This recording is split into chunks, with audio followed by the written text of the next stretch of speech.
sub-freezing temperatures shock Florida and the state's iguana population. And then they will be unable to move when the temperature drops below 40. While up north, heavy snow triggers deadly chain reaction crashes on multiple highways. You'll see how geography plays a critical role in how much and where snow falls. The highest totals often show up on exposed northwest-facing ridges. An in-depth look at the new safety measures put in place following last year's deadly Texas floods. When our system's going off, you're treading that line between dangerous and deadly. And are you ready for some frigid football? We'll check out the forecast for this weekend's playoff games and look at the coldest games in NFL history. From our nation's capital, this is the National Weather Desk. Good morning and welcome to the National Weather Desk. I'm John Rogers. Well, folks, it's been the talk of the Southeast for days. The region could see a rare snowstorm this weekend. The models are still unclear, but an area from the Florida Panhandle through Georgia and the Carolinas could see some snow. We're talking about an inch or two at most. Higher accumulations will stretch from the mid-Atlantic into New England. Of note, Pensacola's airport set an all-time state record with nearly 9 inches of snow last January. Remember that one. Well, much of the Sunshine State was under a freeze warning overnight as the coldest temperatures in the area settled over Florida. Tallahassee dipped to 20 degrees. The warnings expired this morning. Not only are sub-freezing temperatures shocking to Florida residents, they also stun Florida's iguanas. Meteorologist Lauren Oleski shows us why. So something interesting happens in South Florida in the winter time. Doesn't happen all the time, but when it's cold enough, iguanas fall out of trees. Iguanas can become cold stunned when the temperature gets chilly enough. And since they sleep in trees and they essentially freeze, it allows them to then fall onto the ground. So sometimes it doesn't just rain in Florida, it rains iguanas. When the temperature gets down to below 55 degrees, maybe even closer to the upper 40s, nothing really happens to them. They start to maybe slow down closer to 45 degrees, but below that, they're likely going to become cold stunned, and then they will be unable to move when the temperature drops below 40. For the purpose of this exercise, the temperature Wednesday morning in Boston was 28 degrees. If it got that cold in South Florida, we'd likely be seeing iguanas lying all over the ground. Well, only in Florida. Well, it's not just the South experiencing a blast of winter. Flakes are falling right now in Milwaukee and along much of Lake Michigan. Milwaukee is expecting a couple of inches from this storm. That snow is moving east and could have an impact on the I-95 corridor. Philadelphia, New York City, and Boston could see a mix of snow and rain tomorrow. The best chances for snow are actually further inland, where it will be much colder. Cold Canadian air is moving over a large portion of the nation, and the cold air is expected to stick around for the next few weeks. Snow and poor visibility on Thursday caused serious problems on major highways. Just south of Syracuse, New York, 7 people were hospitalized in this mess after an 18-vehicle crash on I-81. Several smaller crashes followed, bringing the total number of vehicles involved to 37. Yikes. To Pennsylvania now, where snowy conditions, they led to 2 major crashes on interstates. First, 3 tractor trailers struck each other in a chain reaction crash on I-79. Look at the blinding conditions there. One of those drivers died. 3 semi-trucks were also involved in a crash on I-90 near Erie. The highway was closed for hours during the investigation. Well, now that another blast of wintry weather is here, folks, it's a good time to review winter weather warnings and what they mean for different parts of the nation. Portland, Maine meteorologist Hannah Sheehy breaks us down. The National Weather Service will issue winter storm warnings under a different set of snow criteria depending on coverage area. For instance, a warning will get issued for the mountains of Maine when they're expected to get over 8 inches of snow, but for the foothills and coast, a storm warning should get issued for 6 inches of snow. Down on the Gulf Coast, however, since snow is very rare for them, a winter storm warning gets issued for just 1 inch of snow. A blizzard warning gets issued if there are winds greater than or equal to 35 miles per hour accompanied by falling snow and reduced visibility of less than a quarter mile for more than 3 hours. Well, portions of North Carolina saw snow yesterday, but different areas saw vastly different amounts. That's because geography plays a big role in how snow behaves and how much falls. Meteorologist Julie Haley tells us. How the wind hits the mountains determines where the snow increases and where it drops off. When winds blowing from the northwest are orthogonal to the terrain, meaning they blow straight into the mountains, snowfall is maximized. The air can't go around the terrain, so it's forced upward. That rising motion cools the air and produces snow more efficiently, which is why the highest totals often show up on exposed northwest-facing ridges. Asheville sits in the French Broad River Valley between higher terrain. Here, northwest winds can get funneled through the valley, increasing wind speeds and cold air.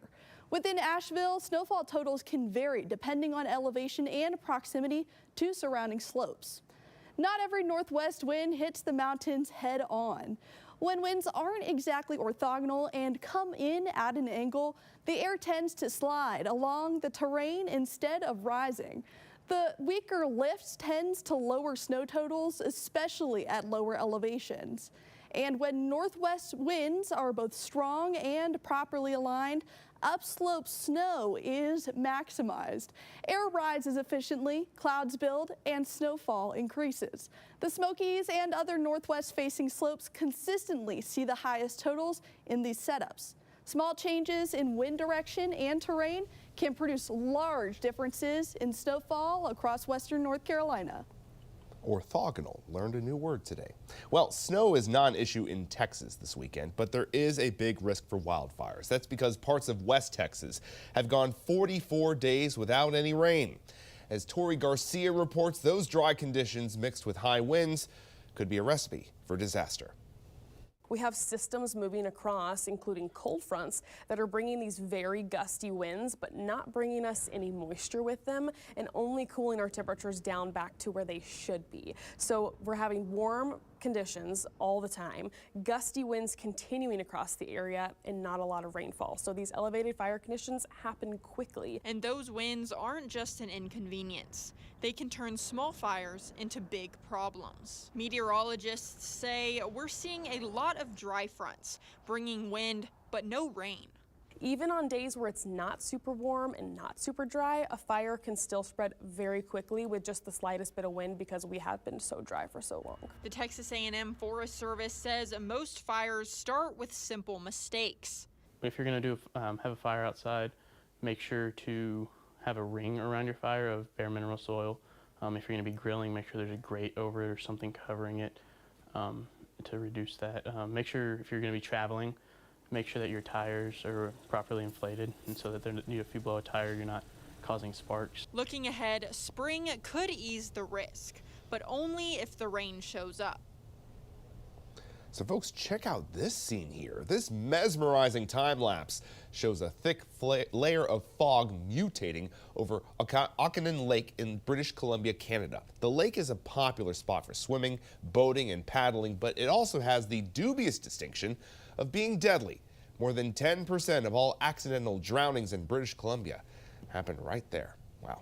Well, temperatures at Chicago's Soldier Field could be in the single digits for Sunday's NFL playoff game between the Los Angeles Rams and Chicago Bears. But there have been plenty of games that were much colder. Matt Ritter looks back at some of the coldest games in NFL history.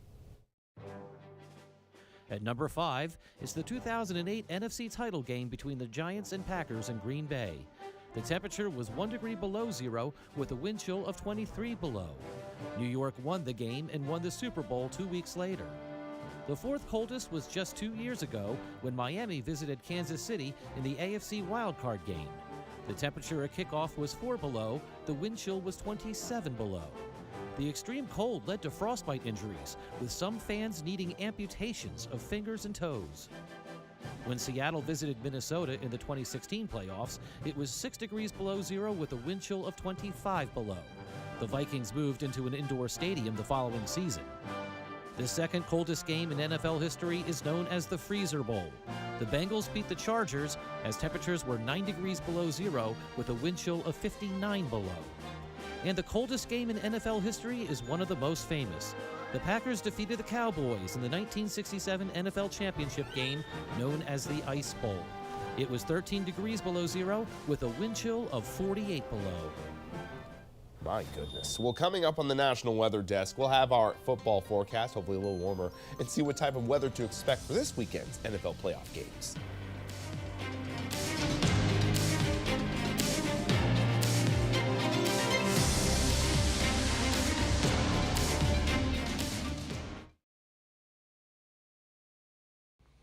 I'm meteorologist Charlie Lopresti with a look at the Northeast. The mild temperatures from yesterday, they're long gone today. Most areas will top out in the 20s and 30s.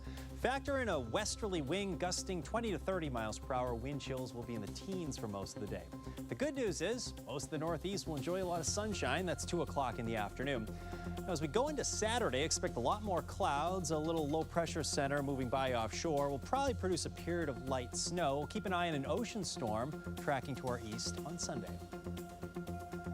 I'm meteorologist Jasmine Lomax with a look at the Mid-Atlantic region. As we head into the day, some isolated snow showers possible, but there will be a better chance of rain and snow overnight leading into Saturday morning. By the afternoon, some of that starts to taper. Temperatures will rise to the 30s and 40s. Then overnight, get ready for cold temperatures once again. Low temperatures will be in the 20s and 30s across the region. Good Friday morning, meteorologist Michael Arambor checking out your Southeast regional forecasts. Other than a few clouds moving through parts of Mississippi and also Tennessee and the northern Gulf Coast states, plenty of the South. The rest of the South will be sunny with high pressure in control. Rain, though, will be moving across parts of Mississippi and into Georgia and the Carolinas as we head on into later in the Friday night time period. Forecast high temperatures will be in the 50s from about Tampa north with 60s down across South Florida.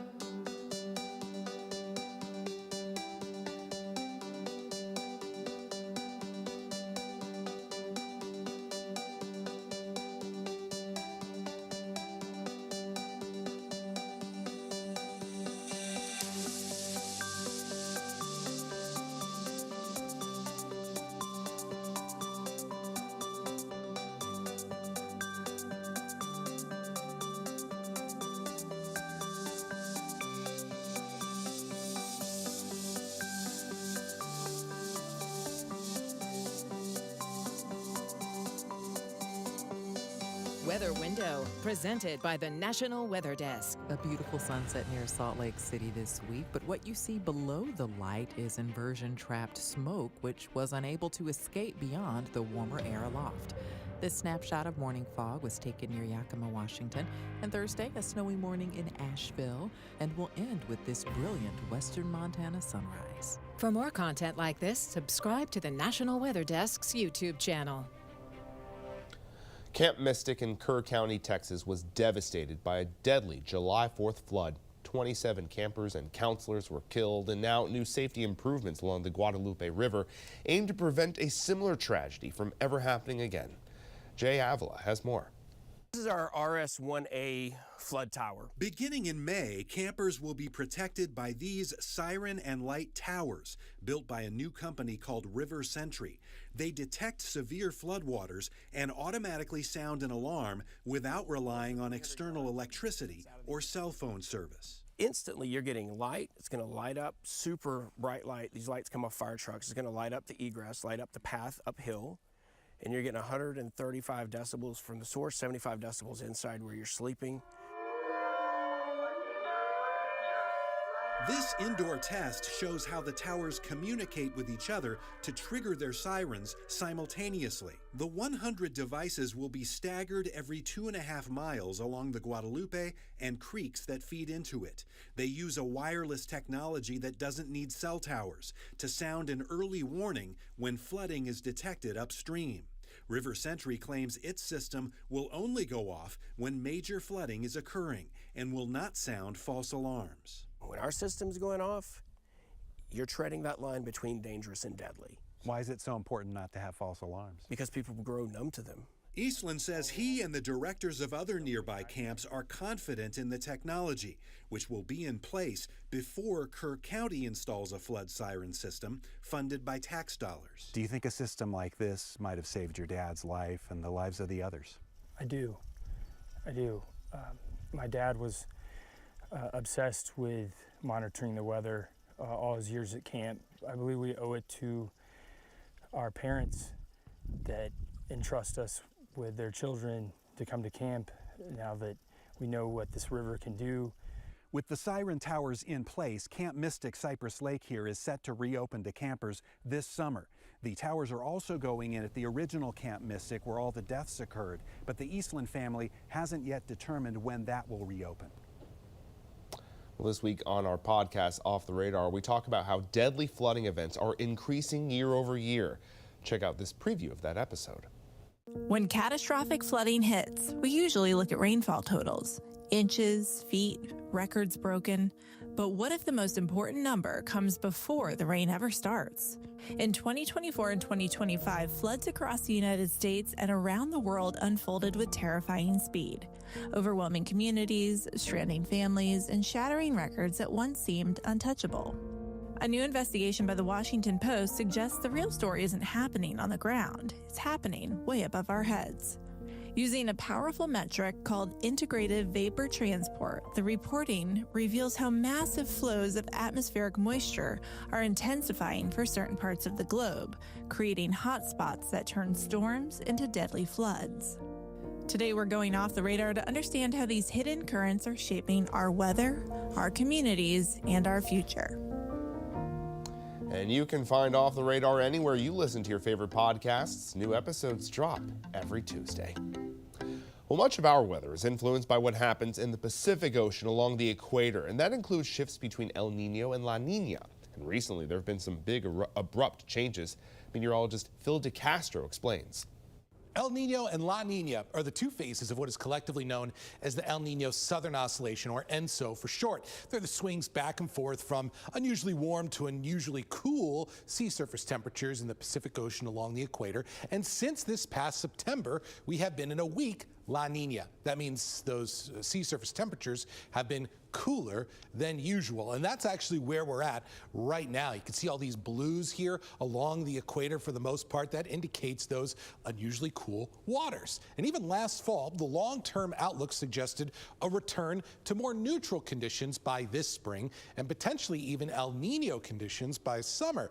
But there are some signs that this may be happening faster than usual, and it could accelerate the onset of El Nino. Over the last few weeks, unusually strong bursts of westerly winds farther out in the West Pacific, where sea surface temperatures, if you notice, are warmer than average, have been observed. And there's a chance that this could accelerate the warming of those eastern Pacific waters and potentially push us into an El Nino sooner than we're expecting. Now, if we do enter El Nino by spring, which we'll define as the period of March, April, and May, there are some long-term correlations with our weather here. Now, this map shows the risk of unusually warm weather, and while most of the upper Great Lakes does not show a strong correlation in general, the northern tiers of the United States do tend to lean that direction. The stronger correlation is with precipitation. El Nino conditions in spring have historically come with a higher risk of very dry weather over that time frame. So this will definitely be a transition that we'll have to watch closely as we move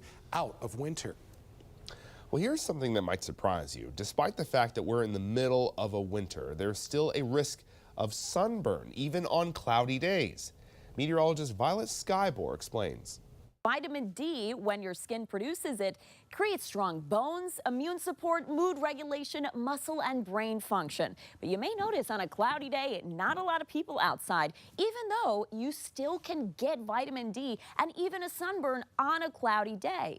So let's explain this. On a sunny day, we have a higher UV index. The time of that is from about 10 a.m. to 3 p.m. And it takes about 10 to 20 minutes of exposure for your skin to produce that vitamin D. On a cloudy day, because we have a lower UV index, you need about double the time to produce vitamin D, 20 to 40 minutes, sometimes longer, and you need to be out during the same time frame, 10 a.m. to 3 p.m. And if you are going to be out and about, make sure to protect your skin for both UVA and UVB rays. UVA rays cause aging, and that's because they can pass through clouds easily. The intensity is consistent all day, and it can even penetrate deep layers of the skin, causing wrinkles and cancer. And UVB rays are what cause sunburn. However, these are blocked 80% on a cloudy day. The intensity is only highest during the middle of the day, but they can cause sunburn, tan, and cancer during that time period.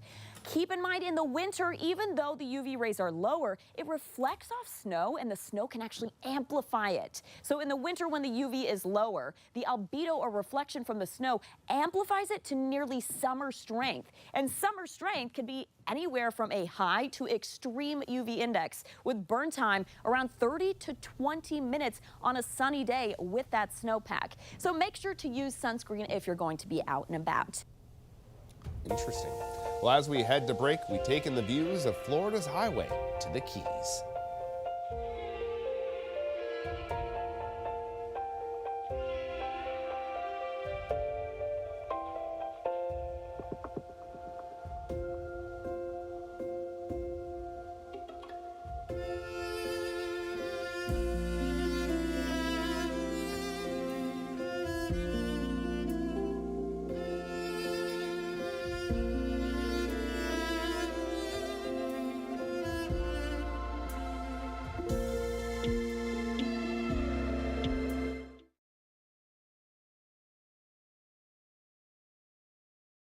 Good Friday morning, everyone. I'm meteorologist Andrew Buck-Michael. We've got some light snow showers kind of moving their way in across the Midwest for the day today, and by tomorrow, still kind of some lingering lighter snow showers across a lot of the Midwest for your Saturday. But look how cold it's going to be. High temperatures in the 20s and teens for a lot of the Midwest, and that cold air punches in into the Great Lakes in the Ohio Valley on Sunday. Good morning, I'm meteorologist Alex Garcia. Here's a look at your regional weather. A little chilly this morning for our friends in Amarillo. Back over to Little Rock into the 30s, but look at that. Brownsville's down at 54 degrees this morning. We've got a strong cold front that's coming through. It's going to bring a lot of wind, kick up a lot of mountain cedar down for south central Texas. It won't bring much in the way of rain, but it will cool things down just a little bit. I'm meteorologist Alex Garcia. That's a look at your regional weather. Well, hi there in TGIF, everybody. I'm meteorologist Shannon O'Donnell. Really a beautiful Friday, and if you can't beat it, you join it. We've got spring-like conditions. We're worried about the lack of mountain snow, but might as well get out on a hike or a bike ride or just to walk around the neighborhood on the West Coast these days because it continues to look so warm. Nearly 80 in San Diego, 50s in sunshine back around the Sound and the Willamette Valley, blocking high pressure, not letting any storms into the west, including all the way to Denver and Salt Lake. And that's the scene from here.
You are watching the National Weather Desk.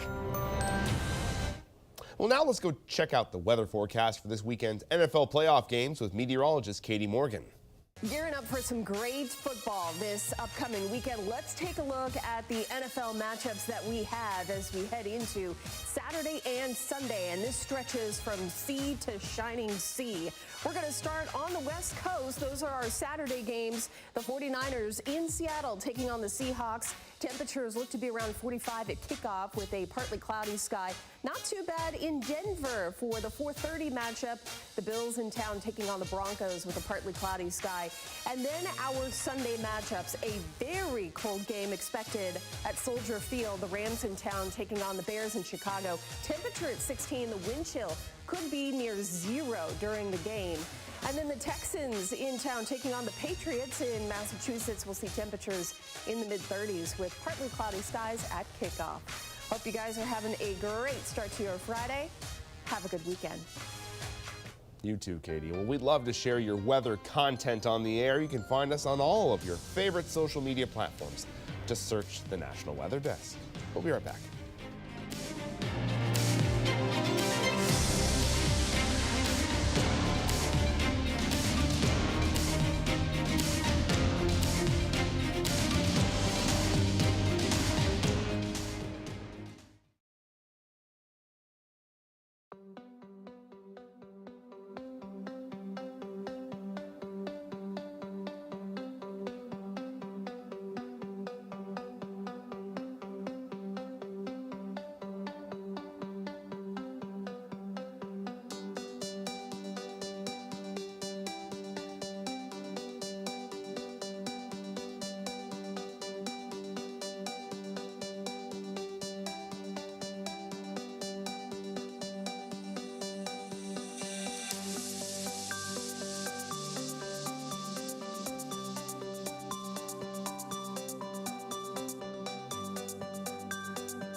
Thank you so much for joining us today. I'm John Rogers. Go out there and have a great Friday and have a wonderful weekend.